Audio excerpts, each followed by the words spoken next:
Happy Thursday, thrilling one. It is exactly the halfway point of June 2023. I hope you're enjoying the summer, pre-summer day. And one of the sounds that I just love about the summertime are the old-fashioned, not large manufacturer, machine, but the old-fashioned lawnmowers. With this in the background, so hopefully you can hear it. Oh, just like the sound of sprinklers and fountains. Those are beautiful, but this is obnoxious too. Just so loud. So I don't know if you will hear me, but today's book is The Life and Times of J.L. Kraft. Kraft Foods. I don't know if you had macaroni and Kraft cheese lately, but let's delve into J.L. Kraft. He's known for his cheese products, but why did he move to Chicago, Illinois? He was in the Chi-Town. Oh goodness! Now they're coming across the street, across the alley. Well, anyway, let's focus.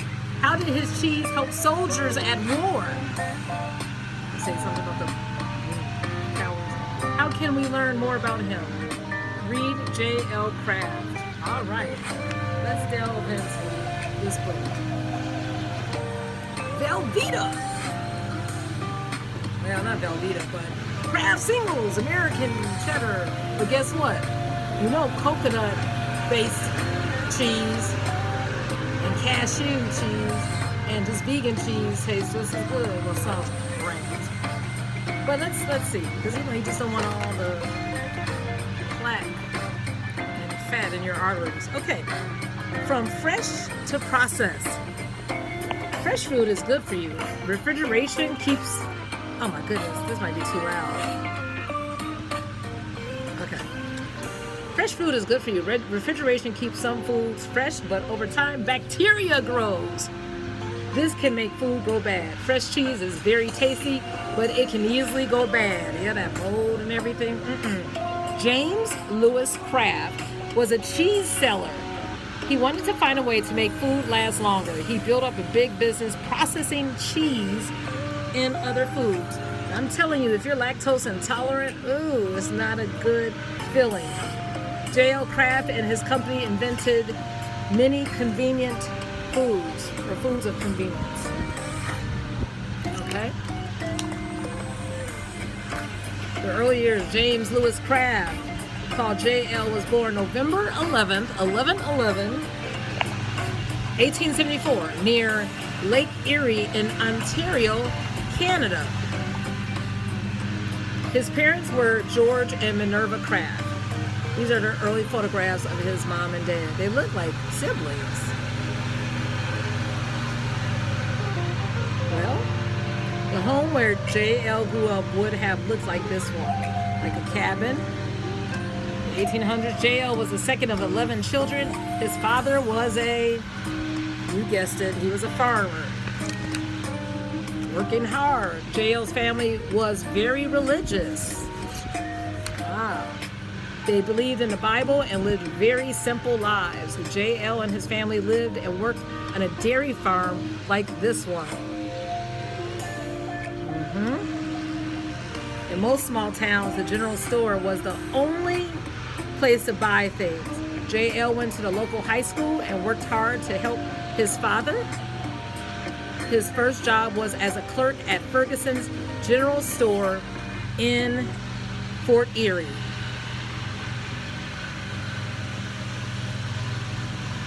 All right. So far we know a little bit about J.L., his early beginnings, simple.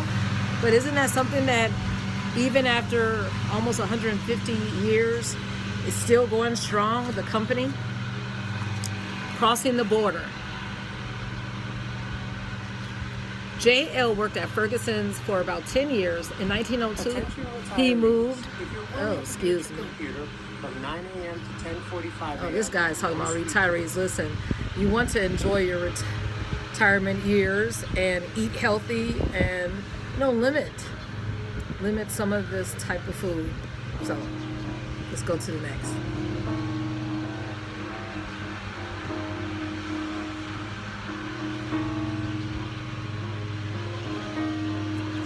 All right. In 1902, he moved to the border, across the border to the United States. He became a partner in a cheese company in Buffalo, New York. Buffalo was much bigger than the small town in Canada where J.L. had been living. J.L. left Buffalo to work for the company in Chicago, Illinois. Sadly for J.L., his partners turned against him. He ended up in Chicago with no job and only $65. In the early 1900s, Chicago was the second largest city in the United States. Do we recognize anything? Is this State Street? Or is that Michigan Avenue?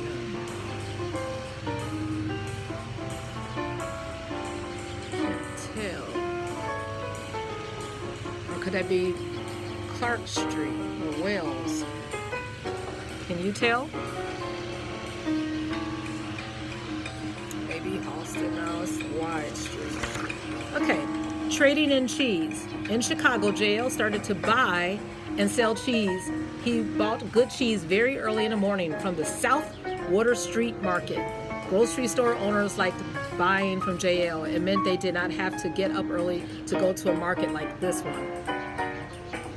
Okay, so we know that's on the north side. And they were doing booming business back then. Look at that. J.L. first sold his cheese to grocery stores from a horse-drawn wagon. By 1914, the company sold 30 kinds of cheese across the United States. 4 of J.L.'s brothers came to work for him. He started the J.L. Kraft and Brothers Company in 1909.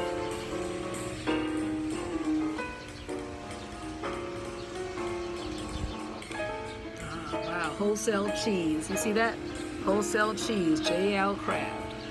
It's interesting to see just old pictures from long ago. See how life was. A wife and a daughter. In 1910, J.L. married Pauline Elizabeth Platt. In 1916, J.L. and Pauline had a baby daughter, Edith. This picture shows J.L. and Pauline with their daughter. She looked like Eleanor Roosevelt. Yeah, I guess back then a lot of people dressed the same and looked the same. They had the same type of glasses. At the same time, W.K. Kellogg, the cereal maker, also tried to keep foods fresh. Soon after his marriage, J.L. became a citizen of the United States. He was also working hard to find a way to keep cheese from going bad. I tell you, cheese goes to war. In 1914, World War I started in Europe. The United States joined the war in 1917. U.S. soldiers needed healthy food rations, portions, to be able to stay strong. Americans going off to war meant more business for Kraft and Brothers. Wow, look how full that vessel was. And these are your great-great-grandparents, some of ours, and uncles. The U.S. government bought 6 million pounds of Kraft's canned cheese during World War I. J.L. had worked out a way to process cheese to keep it fresh. The Army thought Kraft's canned processed cheese would be perfect for soldiers to eat. As long as they have facilities, too. Processing and patents. J.L.'s company made special pasteurized cheese that lasted a long time. Over the years, Kraft and Brothers took out many patents so that no one could steal their ideas. By the mid-1920s, Kraft had the world's largest laboratory for working on cheese. Another company, Phoenix Cheese, also made processed cheese. The two companies joined in 1928 to form the Kraft Phoenix Cheese Corporation. The Phoenix Cheese Company was famous for its Philadelphia cream cheese. Still around today, I believe. Philadelphia cream cheese. But you know, like I said, they have vegan versions of cream cheese. I'm just saying. Advertising and entertainment. J.L. Kraft believed in advertising. At the beginning, he used local newspapers When the company got bigger, it advertised in national magazines. Kraft products were advertised to show how they could be used. Oh, cream cheese with, I guess, okay, with tea, afternoon tea. Kraft Television Theater was shown on television from 1947 to 1958. In the 1930s, Kraft sponsored a radio program called Kraft Music Hall. Later, the company sponsored the first big television drama program, Kraft Television Theater. You remember back in the day how you would see those soap operas brought to you by Folgers Coffee and other products? Kraft Foods, the Kraft Phoenix Cheese Corporation, grew quickly. By the early 1930s, it had 10,000 workers in 30 states and 4 other countries. By the 1940s, Kraft made much more than cheese. It changed its name to Kraft Foods. See so you see mayonnaise, ew, malted milk. One of the most famous Kraft products was Velveeta, was invented in 1928. Miracle Whip, ew, and Kraft Macaroni and Cheese Dinner went on sale in the 1930s. Kraft Macaroni and Cheese Dinner is still one of Kraft's most popular products.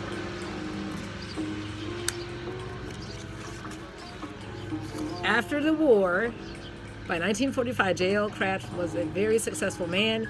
He still made time for his hobby, collecting a green stone called jade. Ooh, isn't this beautiful? I like jade too. You know, the Field Museum has a beautiful collection of gemstones and precious jewels. Check out on the second floor, the jade department. He collected jade from all over the world. J.L. Kraft made this window, wow, out of jade. It is in a church in Chicago. I have to find this church. Look at this. When I find out where this is, I will let you know. Wow, that's exquisite. J.L. stopped working for Kraft Foods in 1951. He died in Chicago on February 16, 1953, when he was 78 years old. This is a photograph of J.L. in later years.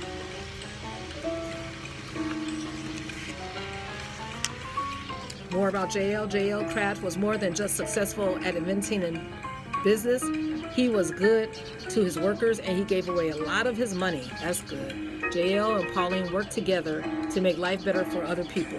So they're philanthropists. That's good. Today, Kraft Foods products are made and sold all around the world. There are Kraft food businesses in more than 150 countries. Starting with only cheese, Kraft Foods now sells coffee. That's right, Maxwell House. Chocolate. Oh, Chips Ahoy, Oreo. Cereal, cookies, and many other foods. Ritz crackers. Interesting. They've done a great job. J.L. parents spelled their name originally Kraft, double F, but he changed it so that it was spelled with just one F. And J.L. was an expert at jade. You know what? I am curious about that stained glass window. J.L. Kraft stained glass window in Chicago. Jade. Let's see, do we still have that? Can we find it? Ooh! It's in the North Shore Baptist Church. Ooh! The North Shore Baptist, their precious window. Oh, it's coming up. Oh, this is interesting. So it looks like it's still around. The North Shore Baptist Church dedicated a novel new window. The design is simple enough, 6.5 feet high by 3.5 feet wide. Bare cross with a single inscribed rosette on a plain background done in soft rose. And it looks like they're saying that it's still around. The North Shore Baptist owe it to James Lewis Kraft, the 77-year-old Kraft Foods founder. And is there an address? Oh goodness, that's 1952. But I wonder, is it still there? This was in Time magazine in 1952. But let's see. The Jade Window is now closed to the public. It was dedicated in September 21st, 1952. And it doesn't look like it's open to the public. Oh well. His adventures in Jade started in 1920 when he received a large box from Alaska. And that day he was busy making a plaster of Paris impression. So he had hobbies. Well, thank you, Mr. Kraft. We know that you're no longer with us, but your products are still around, and hopefully people eat the products in balance, and hopefully they are creating healthy meals, supplementing with, vegetables and fruit and everything. But we can learn a lot from Mr. J.L. Kraft as far as sharing our wealth and making a difference and enjoying our hobbies at the same time. All right, make a difference in your neck of the woods and enjoy this summer day.